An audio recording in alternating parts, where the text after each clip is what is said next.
Saya sering ngomong di mana, Lord Acton dia bilang, ya, power tends to corrupt. Absolute power corrupt absolutely. Nah, waktu dia masih punya garpu, ya kan, ya dia masih sopan, makanya juga sering dimarahin. Salah itu, kalau megang garpu di kiri dia ikutin, ya kan. Tiba-tiba datang pisau. Nah, udah mulai gaya ada ya. Udah pisau, tahun kemudian datang golok. Golok udah ada juga, dikasih pisau. Dikasih pisau, kasih meriam. Kasih meriam, dikasih nuklir. Ya. Nah, beginilah dia. Ya. Inilah seorang Jokowi. Ya.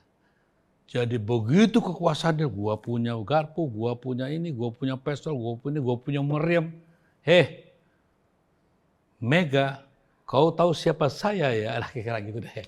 Walaupun saya kan kenal banyak jenderal juga, teman-teman juga, bahkan junior saya. Banyak juga lah para papa yang sekarang PLT itu.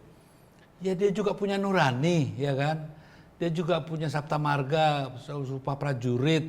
Ya sekarang depannya iya aja. Ntar lo ya, memangnya gue nurutin lu. Ogah, kan ada aja gitu banyak. Jadi mungkin kasihan juga saya ngeliat Pak Jokowi ini ya. Gini loh, kalau saya rasa kita nggak boleh panik. Jangan panik. Oke. Karena yang sedang panik itu Pak Jokowi. Iya. Bro, ini toko lagi viral, men. Wih, cakep juga. Yaudah, kita bikin tambah viral.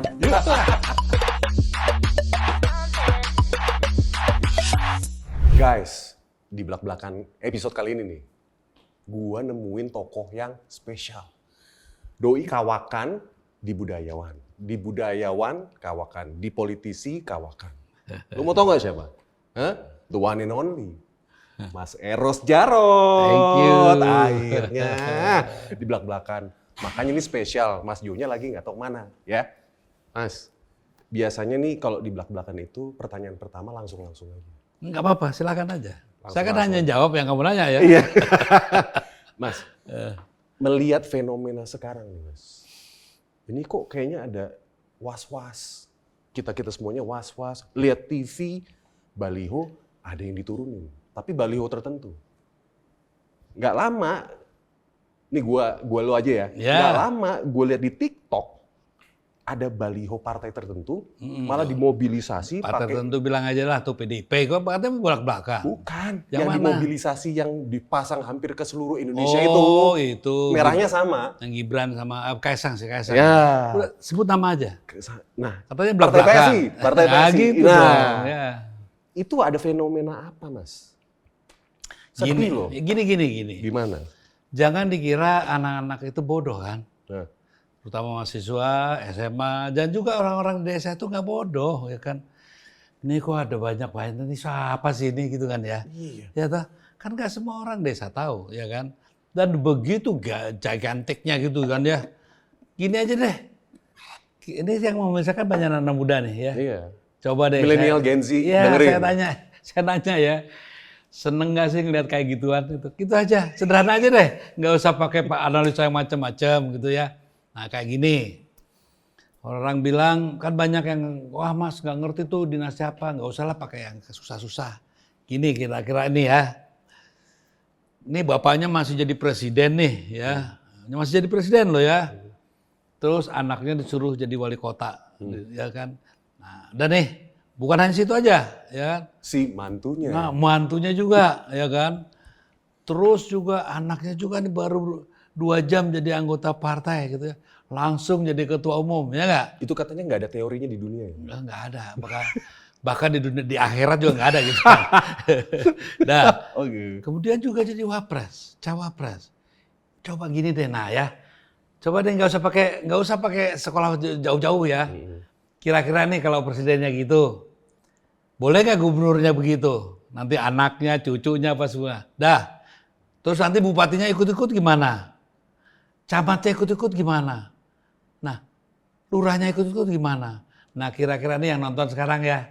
Saya cuma nanya itu aja. Mau jadi apa negeri ini? Bagus nggak tuh? Kalau nggak bagus, ya tolak. Ya itu jelek.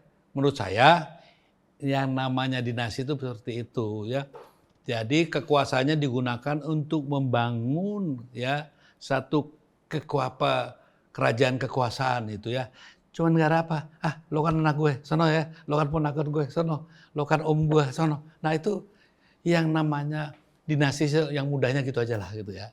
Jadi gini deh, pokoknya penguasa ya yang terus pengen berkuasa ya. Yang penting nanti kekuasaan gue ini buat anak gue, buat cucu gue, buat cicit gue. Itu yang harus kita cegah sekarang, dari sekarang. Mas, nyangka nggak? Ini jujur ya, pertanyaan jujur. Ya. Sebagai Mas Eros saya tahu lah, pendukung Pak Jokowi, saya pun juga begitu awalnya. Ini merasa di-prank nggak dengan kejadian seperti ini? Kamu kan kok kayaknya tegar-tegar aja Mas Eros. Karena kamu kan baru berapa bulan setahun ini. Iya. Saya sih udah sejak tahun 2000 yang kedua tuh ya, sudah ada gejalanya itu, ya kan? Oh malahan? Bahkan dari yang pertama. Oh, pertama? Oh iya dong, saya udah dibohongin dari pertama. Oh gitu. Udah di-prank. Iya. Kata anak muda di-prank. Oh iya di-prank tuh. Nanti kalau kata siapa yang kena Pratekno tuh, Pratekno Mensesnek, catat ya, Mensesnek gitu ya. Kenapa? Nah dia pernah minta saya untuk tolongin ya. Mau masukin waktu itu, Mas nih gimana nih? Katanya suruh belak-belakan nih. Oh iya dong. Iya. Dia bilang sama saya, Mas nih gimana ya? Bapakku merasa risih.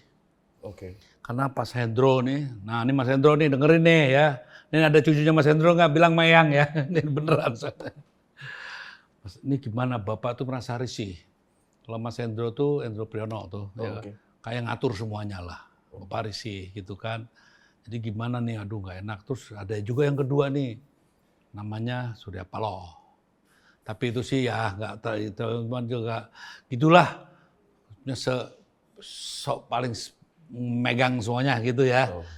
Nah, yang satu lagi katanya Muhaimin. Ya, tapi itu harmless lah ya. Mungkin kayak ulet bulu gitu. Ini 2014? Iyalah. Oh, oke. Terus itu baru sekitar 10 hari ya berkuasa ya. Oh oke. Jadi gimana? Ya harus masukin militer lagi dong. Siapa? Disebut namanya Luhut. Oke. Wah Luhut, waduh. Ini Mbak Mega nggak setuju kan waktu itu ya. Nah, tapi karena kita to serve the president, ya kan? Kita kan wajib dong membantu presiden, ya, menguatkan presiden. Nah maka gimana pun, kita dengan segala cara gimana masuklah Luhut di KSP, ya. Awalnya itu emang ya. Nah katanya nggak suka sama Mas Hendro, kok dimasukin Nargoris Mere ya, itu kata kanannya.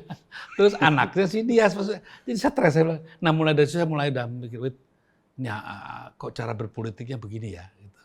Yang kedua terus kemudian dari situ kan dia jadi Menko, kan dari KSP. Itu juga saya nggak boleh nanti Luhut sayang dia lagi sakit ya, kalau nggak boleh ngomong sama saya. Ya dia kan waktu mau di Menko-kan tuh dia nggak butuh tahu loh. Jadi bohong kalau dia dikasih tahu sebelumnya. Kan saya yang ngasih tahu dia juga gitu. Oh guys, behind the scene nih. Oh iya.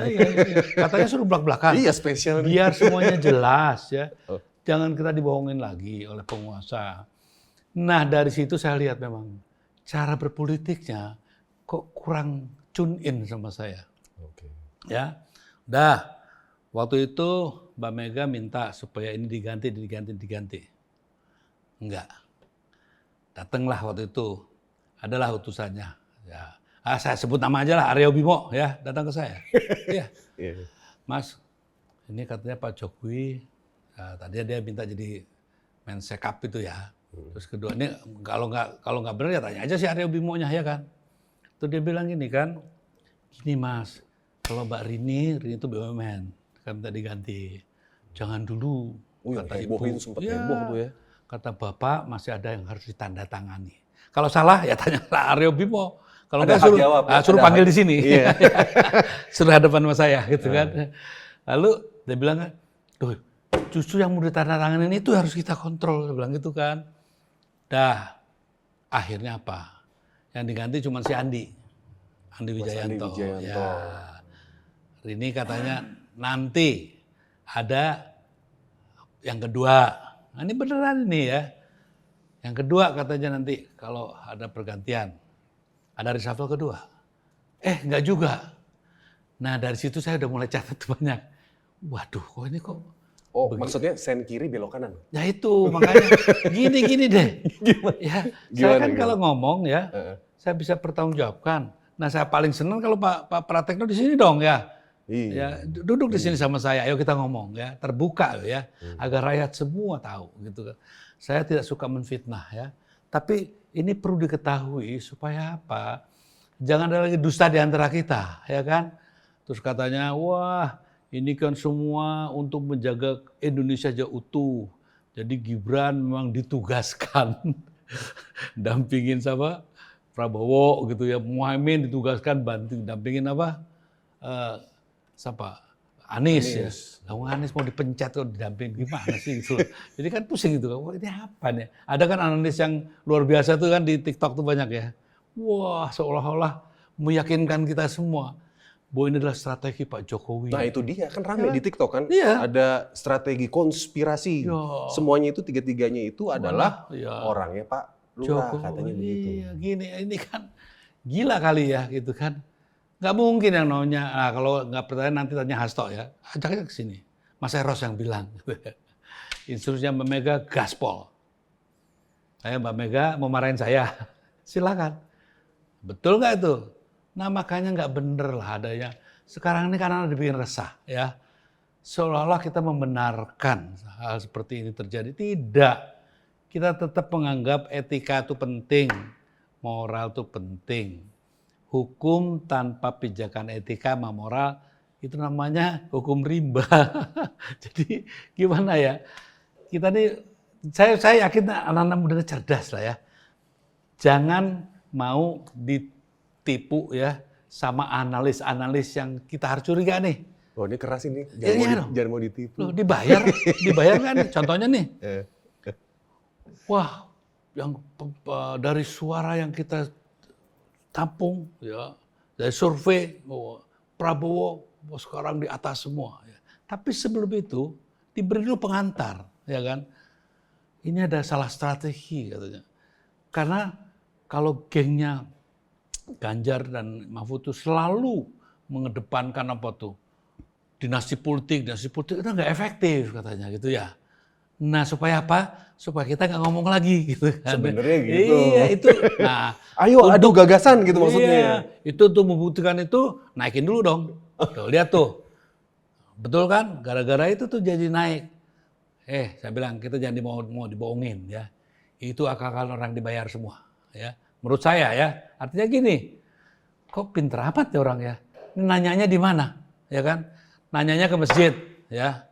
Di masjid disebarin udah ini pertanyaan. Ya. Anda mau nggak besok ya nyanyi-nyanyi di gereja? Pasti bilang nggak semua lah. Yang nanyanya di masjid. Nah, nanti nih di masjid apa di gereja disebarin pertanyaan. Yuk besok kita rayakan Idul Korban. Nggak ada yang mau. Itulah gaya-gaya surveyor yang orang bayaran seperti itu. Jadi yang paling penting satu, cerdas saja ya.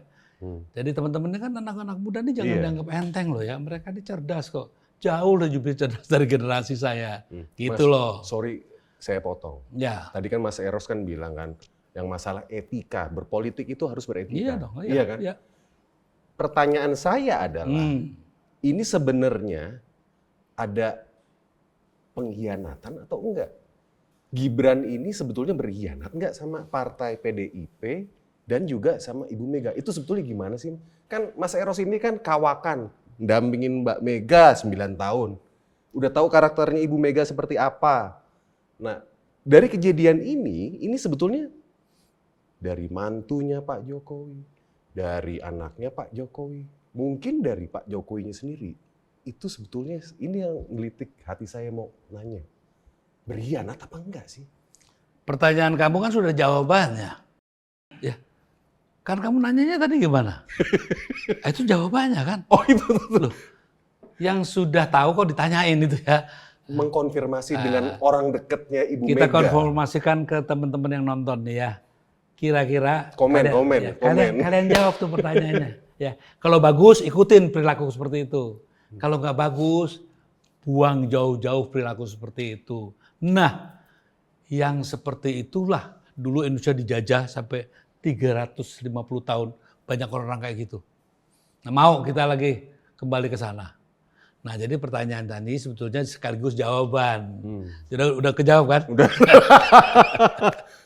Nah, sekarang pertanyaan lagi nih. Ya, silakan. Menurut Mas Eros nih, dari jawaban dari langitan atau apa, ini kenapa sih sampai sebetulnya Pak Jokowi itu, kalau menurut saya ini dianya berubah. Menurut sudut pandang dari Mas Eros tuh. Ini saintifik aja, kalau dia nggak bisa ngomong. Gini ya, saya sering ngomong di mana, Lord Acton, dia bilang, ya, power tends to corrupt. Absolute power corrupt absolutely. Nah, waktu dia masih punya garpu, ya kan, ya dia masih sopan, makanya juga sering dimarahin. Salah itu, kalau megang garpu di kiri dia ikutin, ya kan. Tiba-tiba datang pisau. Nah, udah mulai gaya ada ya. Udah pisau, tahun kemudian datang golok.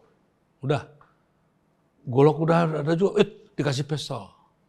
Dikasih pisau, kasih meriam. Kasih meriam, dikasih nuklir. Ya. Nah, beginilah dia. Ya. Inilah seorang Jokowi. Ya. Jadi begitu kekuasaannya, gua punya garpu, gua punya ini, gua punya pistol, gua punya meriam. Mega, kau tahu siapa saya ya? Kira-kira gitu deh. Bahasa yang disampaikan kira-kira begitu. Ya, jadi ya gitulah. Nah, orang Jawa bilang, wah kipi itu ya. Kok ya koyo ngono, ora becik toh, kayak gitu. Saru, orang Jawa bilang gitu ya. Mbok ojo ngono. Ada yang juga dari pelajaran budi pekerti, jangan itu budi pekerti yang tidak baik, tidak tahu balas budi. Banyak, nanti kesimpulan itu jangan saya. Nah teman-teman nih, adik-adik atau kawan-kawan atau guys, kalianlah yang menentukan ya. Nah kayak gitu tuh bagus nggak gitu kan. Nah kenapa jadi begitu? Karena tahu. Contohnya nih, kalau pakai bahasa yang ini ya, dalam politik ya, kalau eksekutif sudah di tangan dia, ya, legislatif juga sudah hampir dikontrol semuanya, ya. Judikatif pun ternyata begitu kan. Nah kalau tiga-tiga trias politika itu yang harusnya ya tidak dipegang oleh satu tangan, dipegang satu tangan, ya kayak begini jadinya. Oh makanya Hakim MK itu curhat waktu itu tuh, begitu tuh. Nah itu, makanya, nah kayak gitu ya. Pertanyaannya nih sama guys. Guys dengerin nih. Dengerin kan. Mau didiemin yang kayak begini? Ya, mau didiemin nggak nih? Kalau didiemin, insya Allah nanti ya ada tuh yang namanya orde baru, paling baru dan lebih jelek, ya kan? Jadi ada yang namanya gini, orang dulu, wah pengkritik Pak Harto kayak gitu ya. Jadi dengan kelakuan seperti ini, jadi Pak Harto dinobilize lagi, ya. Gimana coba? Hal ini kan yang tidak kita inginkan. Ya kita nggak usah dendam sama Pak Harto lah ya.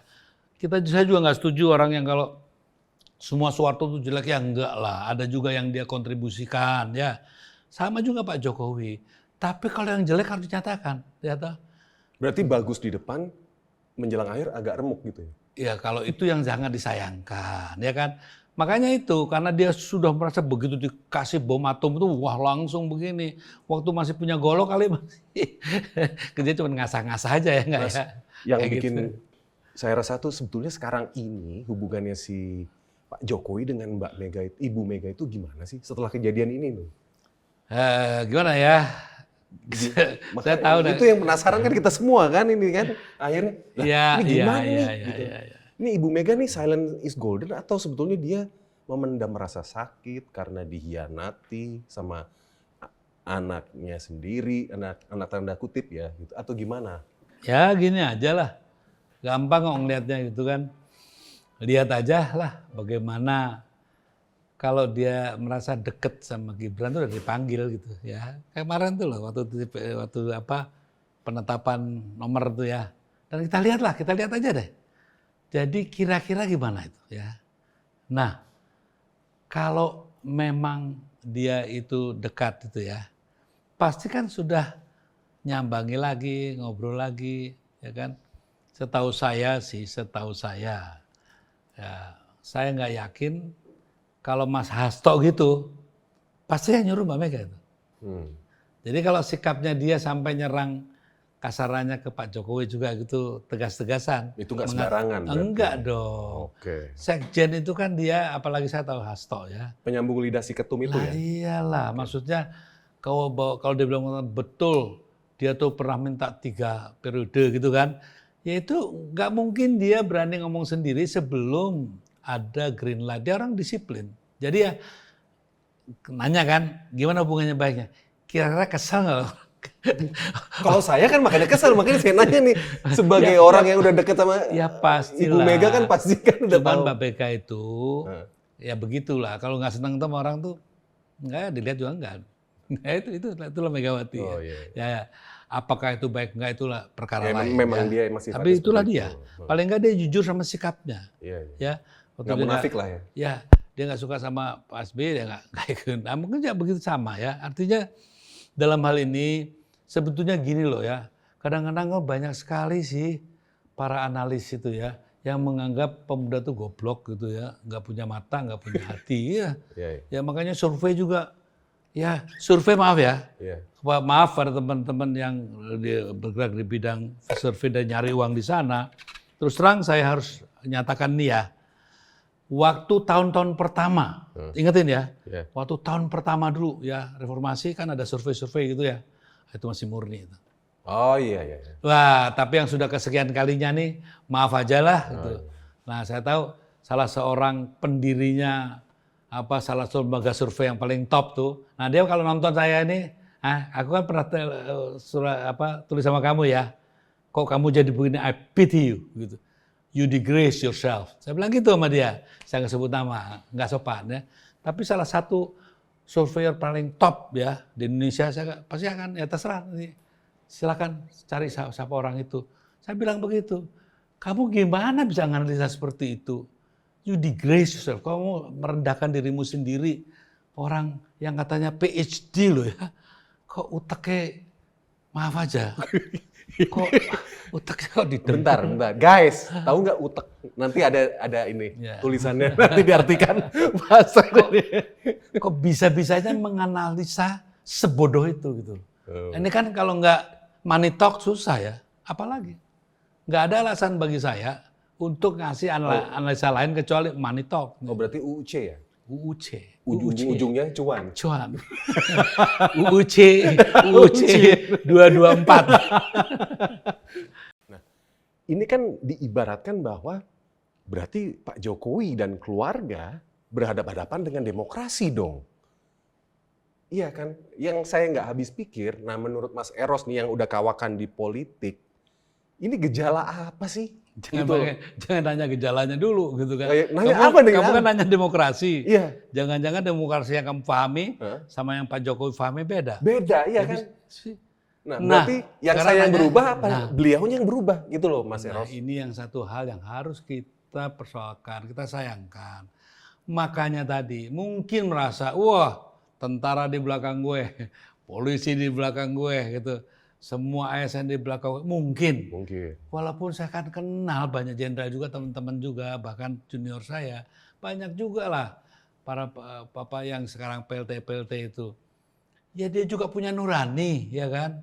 Dia juga punya sabta marga, sumpah prajurit. Ya sekarang depannya iya aja. Ntar lo ya, memangnya gue nurutin lu. Ogah, kan ada juga gitu banyak.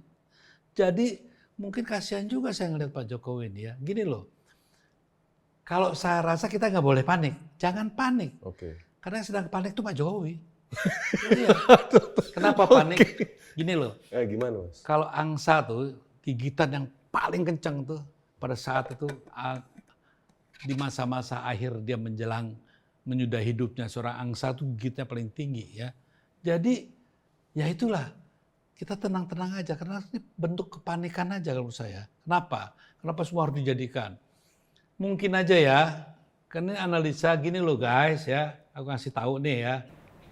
Kalau saya nih bikin yang namanya ibu kota, kan harus ada pertanggungjawabannya nanti ya.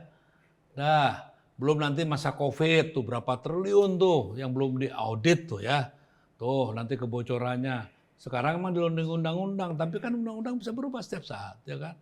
Nah, terus yang Terakhir juga masalah pembangunan jalan tol dan semuanya itu masih bisa diaudit. Siapa tahu, ini baru, saya menganggap ini baru analisa aja ya. Jangan-jangan itu yang dikhawatirkan ya. Sehingga mungkin ada banyak celah-celah yang kalau dilakukan yang namanya nih audit investigasi gitu ya. Investigation report kan ada, ini auditing tapi investigasi. Mungkin banyak jebolnya, mungkin ya. Itulah yang mungkin jadi kegelisahan dia. Gue harus 3 kali nih ya supaya merampungkan. Oh nggak bisa, udah deh pasang jokinya ya kan. Kayak ujian aja kan ada jokinya. Nah, pasang jokinya supaya dia juga tetap bisa lewat joki, nanti dia ngontrol semuanya. Nah, hal seperti itu yang harus kita waspadai. Kita ingin negara kita kan keren lah ya. Jangan ada yang kayak gini dan nggak bermutu lah gitu kira-kira. Nah kan makanya kan beliau sendiri kan yang bilang kan jangan sampai melewatkan jendela yang 13 tahun ini. Iya kan, tapi kok malah begini gitu Ya loh. Sangat disayangkan. Nah, kita sebetulnya kan apa sih kayak si Denny itu kan, Butet, Mas Gunawan, semua pendukung setia kok ya. Iya. Di sini juga Tokoh-tokoh yang di Rembang kemarin itu kan. semua pendukung setia, cuman kalau bahasa Inggrisnya tuh ngeman. Kowe kok ngono to jok gitu. Ngeman tak eman kok kowe ora ngerti to jok gitu loh ya. Kira gitu loh orang tua kalau ngomong ya gitu loh ya. Nah, di TikTok itu saya baca kan banyak kan komen-komen, itu kayaknya tuh ya lagi menjalankan politik tidak beretika, tapi yang penting menang. Daripada politik beretika, nggak menang, nah itu gimana tuh? Ya, jawabannya satu. Ayo kita rame-rame kerja. Ya, setiap nih yang pada dengerin ini ya, nih pembantu bisikin, gitu kan? Supir-supir kalian bisikin, teman-teman bisikin. Jangan milih doi, itu aja. Ya, itu. Jadi kalau kita cuma marah-marah nggak ada gunanya. Ayo kita kerja ya. Kita omongin nih, bahwa yang ini nggak benar ya. Nggak boleh dong dengan cara-cara kayak gitu. Masa didik anak bangsa kayak begitu. Katanya 2045 apa? Tahun emas. Tahun emas. Ya, ini kan judulnya nih. Benar. Studio 2045. Mana bisa emas? Dan jendelanya 13 tahun ya. Generasi muda itu satu di setiap negara, negara itu yang paling hebat jadi kuat itu jadi human investment. Lah kalau anak-anaknya dididik dengan mental kayak begini, gitu, yang ujuk-ujuk jadi ketua umum, ujuk-ujuk jadi wapres, cawapres, ujuk-ujuk jadi wali kota. Kan ini yang sebetulnya tidak bagus. Meritokrasi hilang, kaderisasi hilang, gitu. Yang penting nempel ke bapake, kan itu kan udah jangan lah. Nah ini yang nggak mungkin generasi seperti itu bisa menjadikan Indonesia emas. Tetap aja tembaga terus dulu. Kalau lihat dari gelagat-gelagatnya seperti ini, yang saya mau tanya ini ke Mas Eros. Ini ke depannya Indonesia gimana, Mas? Tergantung sama kita. Ya. Jangan usah mikirin nih, ya. Yang jelek nih nggak usah diikutin, ya. Anak-anak muda Indonesia itu banyak yang hebat-hebat, ya. Jangan dipengaruhi sama racun-racun busuk kayak begini, ya. Ini kan orang-orang yang nggak jelas, jangan diikutin. Banyak inovator-inovator Indonesia yang hebat-hebat. Saya nggak mau generasi muda dirusak sama permainan politik ya, yang membusukkan ya budi akal sehat anak-anak ini. Jadi saya atas nama pakai hi guys gitu kan, don't worry ya. Saya bilang bukan gini ya, bukan saya ada di sini, bukan gitu. Saya bilang, don't worry, we are with you ya. We take care of the country gitu kan, dan kita coba selamatkan negeri ini ya, untuk lebih baik lagi. Jadi nggak usah takut, nggak usah khawatir. Pokoknya lawan gitu loh. Nggak usah resah, yang penting kerja-kerja di bawah. Oh, akar rumput gitu ya, Mas? Betul. Ini pertanyaan terakhir nih, Mas. Kalau saya lihat di TV itu kan, wah ini partai besar kok nempel ke sana. Partai ini, malah partai anak muda ini. Loh, kok malah kayaknya dukung pemimpinnya yang udah. Dukungnya partai anak muda, Ini... cukongnya siapa kan saya tahu, udahlah. Ya, nanti cukongnya tuh ya, cukong, kau di Singapura sekarang kan ya, nah, bilangin ke rakyat Indonesia ya, jangan lakukan hal-hal yang tidak pantas untuk dicontoh oleh anak-anak muda Indonesia. Ya, ini khusus nih saya ngomongin ya, nanti kamu sendiri cari siapa itu, ya otaknya yang di Singapura itu ya, nanti kamu cari sendiri. Nah, yang kedua, kok partai-partai besar ini kok kayak begitu? Waduh, sedih ya? Nah, iya, sedih nggak sih? Saya sebagai awam nih, orang awam nih, Gila, ini ada partai yang Golkar salah. tuh apapun namanya kan partai besar ya. Itu begini, aduh kasihan ya. Pasti ada sesuatunya, ya kan? Nah, saya sedih kalau politik, ya, hukum ya, dijadikan alat politik, ya. Saya takut, saya khawatir, saya menduga, jangan-jangan itu orang-orang itu ada dosanya nih. Lo macem-macem lo macem-macem, gua buka nih, ya kan? Mau tamasya ke KPK, kan itu. Mungkin aja. Karena tidak mungkin, tidak wajar ini. Satu situasi yang sangat tidak wajar. Sebagai politisi dan sebagai pengamat kita harus berani menyimpulkan walaupun belum tentu benar saya katakan ya. Tapi aroma kebenaran apa yang saya duga ini kok lebih tinggi. Ya, kalau saya lihat kok caranya seperti maaf ya sama anak kecil begitu ya. Apa sih prestasinya gitu? Saya juga nggak ngerti. Prestasinya satu ya. 1 kali jadi anak presiden, itu kan punya paman di MK gitu kan. 1 kali jadi wali kota. Ya, itu banyak meme-nya tuh di TikTok. Jadi maksud saya sudahlah kita nggak usah saling benci. Kalau mereka nggak kalian nih, guys ya ini pesan aku ya, tolong nih kalau emang nggak suka begitu, ayo sering-sering kumpul sama anak-anak ya. Daripada ngebir nggak ada ini ya, nah sambil ngebir ngomongin.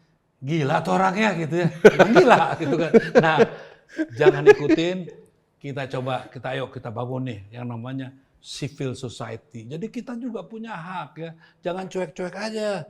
Bahaya ini kalau orang-orang yang mutunya tidak jelas ya mimpin negeri ini. Itu aja pesan saya gitu loh ya. Nah ini closing statement nih, ini closing statement dari Mas Eros. Apa sih pesan-pesan buat 2045 TV channel supaya nggak salah arah gitu loh. Ini kan di tahun pemilu nih. Di tahun pemilu itu kan riskan kan kita kan. Bergerak ke sana, nanti tiba-tiba bergerak ke kanan, mentok. Nah, pesan-pesannya apa buat kita milenial dan Gen Z? 2045 ya. Iya, TV. Kan belak-belakan.